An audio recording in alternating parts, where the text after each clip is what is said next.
చాలా అద్భుతంగా చేస్తుంది, బ్యూటిఫుల్ గా చేస్తుంది. నేచర్ చేసే పనిలో క్రియేటివిటీ ఉంటుంది. నిన్న వచ్చిన పుష్పం రేపటి పండులాగా తయారు, కాయలాగా తయారు, నిన్నటిలాగానే ఉండదు, మార్పు చెందుతుంది.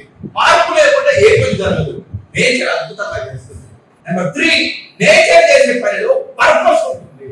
పర్పస్ లేకుండా మనిషి పనిచేయడు. ఎందుకు బతుకుతున్నారు అంటే ఎందుకు బతుకుతుంటో వాడికే తెలియదు.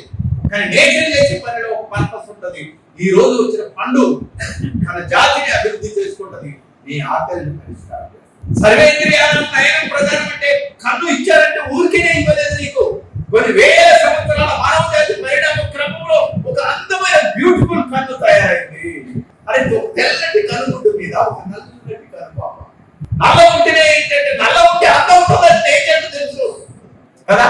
ఇంత అందమైన కన్నుని వాడు తెలియదు సరిగ్గా, వాడు అజ్ఞాని అనే ఉద్దేశంతో ఆ కన్ను వెనకాల కింద కండరం ఉంటుంది.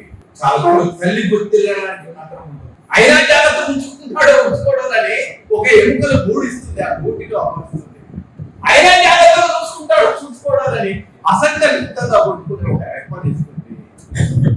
అంటే నీ కర్మ గురించి ఈ నేచరు ఎన్ని వందల సంవత్సరాలుగా ఇంత అద్భుతంగా నిన్ను తయారు చేస్తే నువ్వేం చేస్తున్నావు?